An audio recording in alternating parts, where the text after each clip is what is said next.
اور مجھے ڈر یہ ہے کہ کسی دن اے ہی نہ کہن کسی مسلمان بھی نہیں ہے، یعنی کہ او آئی سی نکلنے کا مطلب تو یہ ہے، یا یہ ہے کہ وہ کیا کرنا چاہ رہے ہیں کہ وہ اپنا ایک وہ کہہ رہے ہیں جی ہماری سیٹ جو ہے نا فریز کر دیں، اسی کے لیے ون ڈے چل رہے ہیں، تو پھر آئیں گے نا تو دوبارہ سے دیکھیں گے، ہمیں جو ہے نا چھٹی پہ بھیج دیں۔ اور مقصد ان کا یہ ہے کہ جو ان کی ایک سعودی عرب کے ساتھ ٹینشن چل رہی ہے وہ اس کا وہ وجہ ہے۔ دوسرا یہ ہے کہ اس علاقے میں ایک صف بندی بھی ہو رہی ہے، جس میں ایک طرف سعودی عرب، پاکستان، ترکی اور مصر وہ مل رہے ہیں، اور جو یو اے ای والے ہیں یہ ان کا زیادہ جھکاؤ جو ہے وہ اسرائیل کی طرف ہو رہا ہے اور بھارت کی طرف ہو رہا ہے۔ یہ یو اے ای کو کتنا سود مند ہوگا یو اے ای کے لیے، اس کو فائدہ پہنچائے گا یا نقصان پہنچائے گا، یہ وقت بتائے گا، کیونکہ اوورال اسرائیل کے ساتھ ہاتھ ملانا یہ آج کل بہت مشکل ہے۔ انہوں نے جو بھی ان کو سفارتی طور پہ تسلیم کیا پہلے سے کر لیا، لیکن اوورال جو ایک مسلم پاپولیشن میں پبلک اوپینین بہت زیادہ اسرائیل کے خلاف ہے۔ اور یہ صرف مسلم پاپولیشن کی بات نہیں، ابھی تو ایون امریکہ جو ہے ادھر بھی پاپولیشن جو زیادہ تر ان کی جو لوگ ہیں وہ اسرائیل کے خلاف ہوتے جا رہے ہیں۔ تو اس ساری صورتحال میں کیا بنے گا، بڑی بے یقینی والی، فرینکلی بہت ہی ایک عجیب دور سے ہم نازک دور، تو ہمارا تو خیر نازک جو ہے وہ کبھی ختم ہی نہیں ہوا، لیکن یہ نازک سے بھی نازک دور ہے جس سے ہم گزر رہے ہیں۔ اوورال معاشی طور پہ حالات خراب ہیں، لیکن یہ ہے کہ ہماری وجہ سے لوگ جو ہیں انہوں دیا روٹیاں چل پی ہیں، جس طرح چینی ہیں، چینی یہ نہیں ہے کہ وہ ہم پر ڈپینڈنٹ ہیں، لیکن ایک خبر جو آئی ہے وہ یہ کہ جو طیارے ہم نے ان کے استعمال کیے تھے، ہماری جنگ جیتنے کی وجہ سے انہوں نے ریٹ دگنے ہو گئے ہیں۔ پاکستان جو ہے، یعنی کہ پاکستان بیچارے کو، یعنی کہ ہم نے ان کا جو ہے نا ایک ڈیفنس پروڈکٹ کے انفلوئنسر کا رول ادا کیا ہے کہ ہم نے ان کی مارکیٹ کو بڑھایا۔ وہ الگ بات ہے کہ اس میں ہماری اپنی بھی کاوش تھی، جو یہ لوگ دگنی قیمت پر لے رہے ہیں، ہو سکتا ہے کہ یہ وہ کام نہ دکھا پائیں جو پاکستان نے دکھایا تھا، اور یہ فیکٹ ہے۔ بعض اوقات مجھے دکھ بھی ہوتا ہے، آپ ذرا امیجن کریں کہ آپ نے کوئی آپ کی ایک پرسنل اچیومنٹ ہو، لیکن کریڈٹ کسی اور کو جا رہا ہو، اور آپ بتا بھی نہ کسی کو سکتے ہوں کہ یہ میری اچیومنٹ ہے۔ پاکستان کی اس ٹائم صورتحال یہ ہے کہ پاکستان نے جو انڈیا کو اندھا کیا تھا اپنے ان جہازوں کے ذریعے، اس میں ہماری اپنی انٹیلیجنس ٹیکنالوجی بھی تھی۔ اور بائی دا وے، جس دن ہم نے ان کے انڈیا کے جہاز گرائے، اس دن ان جہازوں کی اوقات یہ تھی، یعنی ویلیو یہ تھی کہ میں فوربس میگزین میں ایک آرٹیکل دیکھ رہا تھا کہ جس میں انہوں نے کہا کہ چائنا والے بڑے ڈیسپریٹلی مڈل ایسٹ میں کوئی کلائنٹ تلاش کر رہے ہیں کہ ان کے کوئی جہاز نہیں لے رہا، تب تک صرف پاکستان نے لیے ہوئے تھے۔ پاکستان جو ہے وہ جو ایک چائنا کی ٹیسٹنگ گراؤنڈ بھی ہے، یہ انہوں نے اپنے اکثر جو ویپن جو بناتے ہیں یہ چیک کرانے کے لیے پاکستان بھیجتے ہیں، اور اس کی وجہ یہ ہے کہ ہماری فوج زیادہ بیٹل ہارڈنڈ ہے۔ چائنا نے ٹیکنالوجی میں بڑی ترقی کی ہے، لیکن انہوں نے جنگ نہیں لڑی۔ ہم نے جنگ لڑی ہے، ہم نے ٹیکنالوجی میں ترقی نہیں کی، لیکن یہ ہے کہ جنگ لڑنے کی وجہ سے ہمیں جو ہے نا ایک اسلحے کی پہچان زیادہ ہے۔ تو وہ ان کے حوالے سے بھی آج یہ خبر ہے۔ اب یہ ہے کہ ہم آتے ہیں ذرا پاکستان کے حوالے سے، اور پھر آخر میں وہ جو شاکنگ نیوز ہے اس حوالے سے۔ یہ بھی جو میں آپ کی بتا رہا ہوں یہ بھی بہت سارے لوگوں کے لیے شاکنگ ہے، اور وہ چیئرمین نیب کا ایک بیان ہے، بلکہ ایک انکشاف ہے۔ انہوں نے کہا کہ ہم نے ریڈ وارنٹ ایشو کرائے ہیں، کس کے؟ ملک ریاض کے اور ان کے بیٹے کے، علی ریاض کے۔ اب ناظرین، یہ ایک چیز نا پاکستان میں آج کل بڑی کئی چیزیں غیر معمولی ہو رہی ہیں۔ جو پاکستان میں متھ بنی ہوئی تھی، 2-3 متھ بنی ہوئی تھی کہ جو فوج ہے یہ طالبان کے خلاف نہیں جائے گی۔ ہم نے دیکھا کہ نہ صرف ٹی ٹی پی کو ڈنڈا دیا ہوا ہے، بلکہ جو افغان طالبان ہیں ان کو ڈنڈا اس لیے دیا ہوا ہے کہ ان کو سنبھال کے رکھو، اور ہمارا ان کے ساتھ پرابلم چل رہے ہیں، ابھی بھی کچھ بارڈر پہ کوئی ٹینشن بھی ہے اس حوالے سے۔ دوسرا ٹی ایل پی کے حوالے سے بھی یہی تھا جی کہ انہوں کا ساس ہے وہ آج ہی جدوں چاہن جی کہ کر سکتے ہیں کر سکتے ہیں، لیکن کریں گے نہیں۔ آج کل آپ کو کہیں ٹی ایل پی نظر آ رہی ہے، تحریک لبیک پاکستان نہیں جواب۔ تیسرا جو ملک ریاض کے حوالے سے آج سارے جرنیلاں نو بنگلے بنا کے دینا ہے، اس کو کون پکڑے گا؟ ابھی ہم دیکھ رہے ہیں کہ ملک ریاض پاکستان نہیں آ پا رہا، اور وہ اس ٹائم کدھر میں ہے؟ ملک ریاض یو اے میں ہے۔ اب یہ ہے کہ یہ جو ملک ریاض کے خلاف کیسز چل رہے ہیں یہ منطقی انجام تک پہنچتے ہیں، یہ نہیں، وقت بتائے گا۔ میرا ابھی بھی جو ہے نا میری ایک گارڈڈ آپٹیمزم ہے، مطلب یہ ہے کہ میں کوئی یقین یا وثوق کے ساتھ نہیں کہہ سکتا، اور اس کی وجہ یہ ہے کہ ملک ریاض کی جو یاریاں ہیں وہ ایسے لوگوں کے ساتھ ہیں۔ وہ عاصم منیر کا یار نہیں ہے، یا عاصم منیر اس کے یعنی کہ اس کے کنٹرول میں نہیں ہے یا ان کو، بلکہ یہ تو وہی بندہ ہے نا کہ جس نے ملک خان صاحب کی بیگم کو برائب کرنے کی کوشش کی تھی، اور عاصم منیر جو ہیں انہوں نے ایز اے ڈی جی آئی اے سے اس کی شکایت لگائی تھی. لیکن یہ ہے کہ ملک ریاض ان لوگوں کے ضرور قریب ہے جو عاصم منیر جو ہیں ان کے قریب ہے. مثلا محسن نقوی کے قریب ہے. محسن نقوی کے کیسے قریب ہے؟ آصف زرداری صاحب کے ذریعے قریب ہے. آصف زرداری صاحب کے کیسے قریب ہے؟ آصف زرداری جو ہے وہ ملک ریاض کے بزنس پارٹنر ہے. یہ ابھی تک کئی جو سرکاری رپورٹ ہیں، جوائنٹ انویسٹیگیشن رپورٹ، ان میں بھی ان چیزوں کا ذکر آ چکا ہے کہ جو بحریہ کراچی ہے اس میں جو آصف زرداری ہیں، یعنی کہ ان کا بھی ایک حصہ ہے.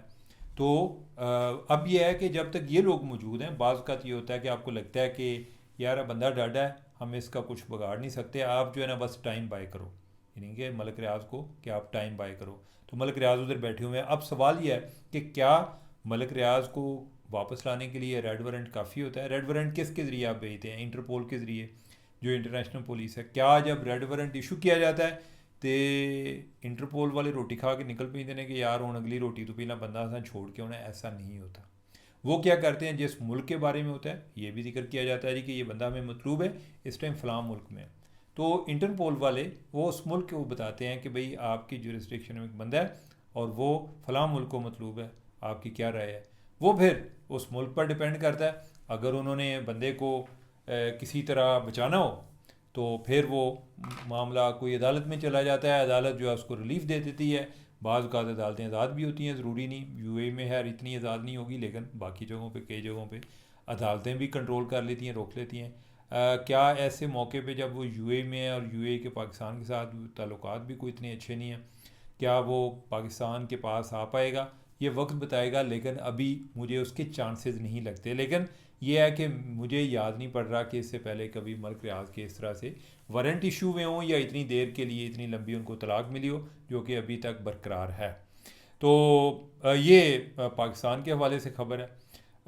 اور ایک جو یعنی کہ بڑی شاکنگ سٹوری ہے، بعض کا جو ہوتا ہے نا وہ سٹوریز کہتے ہیں کہ they are facts are stranger than fictions, کہ بعض اوقات حقائق جو ہے نا وہ افسانوں سے بھی زیادہ عجیب ہوتے ہیں. اور یہ سٹوری ہے ایک بندے کی جو کہ ہاف نیکڈ تھا، یعنی کہ یہ ہے کہ شاید اس نے کوئی دھوتی باندھی ہوئی ہوگی اور وہ بھی بس واجبی قسم کی، اور کندھے پہ اس نے ایک چیز اٹھائی ہوئی، اور بعد میں پتہ چلا جی کہ وہ ایک ڈیڈ باڈی ہے. مزید یہ پتہ چلا کہ یہ ڈیڈ باڈی اس کی بہن کی ہے، اور وہ اٹھائی ہوئی ہے اور وہ بینک کے لے جا رہا ہے اور ان کو دکھانے کے لیے. اور وجہ کیا بنی کہ اس کی بہن کا اکاؤنٹ ہے، وہ اس کے اکاؤنٹ میں کوئی تقریباً کوئی 20,000 روپیہ تھا، اور بینک والوں نے کہا جی کہ ہمارے پاس تو تمہارا کوئی ڈیتھ سرٹیفکیٹ نہیں ہے تمہاری بہن کا، ہم کس طرح وہ تمہارے وہ پیسے دے دیں. تو وہ جو ہے قبر سے جا کے اپنی بہن کی لاش لے آیا.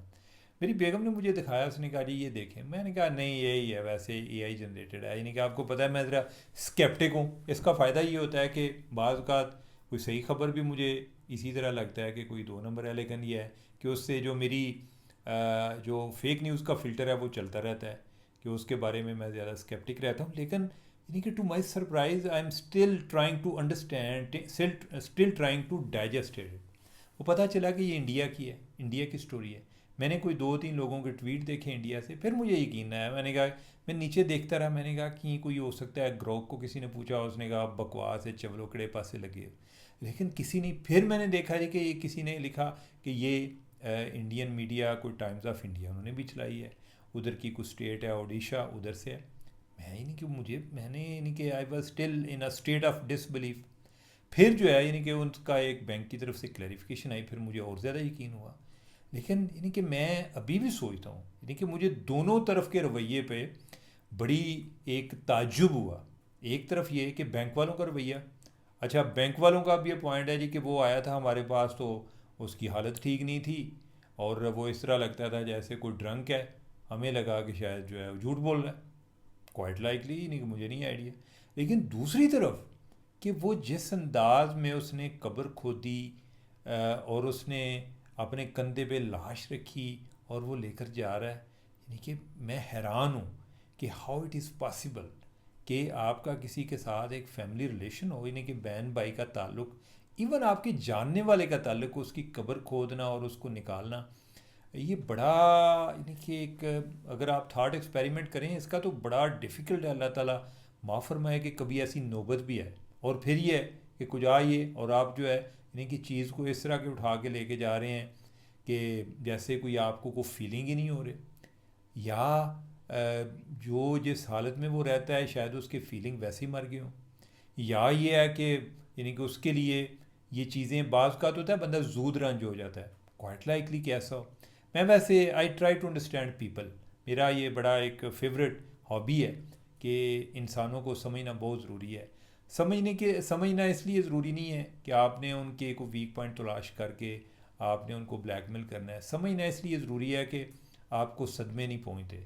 اور پھر یہ ہے کہ ہم انسانوں کے معاشرے میں رہتے ہیں، تو بہتر یہ ہے کہ جتنا آپ ان کو انڈرسٹینڈ کرتے ہیں آپ ان کو زیادہ بہتر ڈیل کر سکتے ہیں۔ اسی طرح یعنی کہ آپ جیسے کسی کاروبار میں ہوں، جتنی زیادہ اس کاروبار کے بارے میں آپ کی اچھی سمجھ بوجھ ہوگی آپ ایک بہتر کاروبار کر سکتے ہیں۔ تو اگر آپ انسانوں کے دنیا میں رہتے ہیں تو انسانوں کو سمجھنے سے آپ کو صدمات کم پہنچتے ہیں، آپ کی توقعات ان سے اس طرح کی وابستہ ہو جاتی ہیں، آپ کو جو کرائم کی نیچر کا پتہ چلتا ہے کس طرح، یعنی کہ وہ کئی ایسے بھی لوگ ہوتے ہیں کہ جو بظاہر انسان لگتے ہیں لیکن بڑے ایک بیسک قسم کے جو سینٹیمنٹ ہیں، ایمپتھی ہے، یہ وہ ان سے وہ بے بہرا ہوتے ہیں، یعنی کہ ان سے محروم ہوتے ہیں۔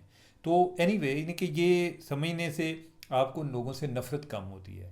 اگر آپ لوگوں کو سمجھ جاتے ہیں نا تو وہ لوگ بھی کہ جو آپ کو یعنی کہ بظاہر بڑا ایجیٹیٹ آپ جن سے ہوتے ہیں، یعنی کہ آپ ان کے سسٹم کو کہ ہاؤ دے تھنک آپ سمجھتے ہیں، تو شاید آپ کو نفرت کم ہو۔ لیکن یہ والا کیس جو ہے یہ ذرا اس سے ہٹ کے ہے کہ اوورآل میرے لیے یہ سارا عمل ہی بڑا شاکنگ تھا۔ اللہ تعالیٰ معاف فرمائے کوئی کسی کو اس طرح کی ایویڈنس نہ دینی پڑے۔ اور لیکن میں یہ اس بات پر بھی حیران ہوں کہ انڈیا سے اکثر اوقات بڑی ایک جو ہے نا حیران کن قسم کی خبریں آتی ہیں کہ جو پہلی نظر میں مجھے لگتا ہے نہیں یار ہے نہیں ہو سکتا، لیکن بعد میں پتہ چلتا ہے نہیں وہ بات تو ہے کہ ایسا ہوا ہے۔ اینی وے تو ناظرین مجھے دیں اجازت، اللہ حافظ۔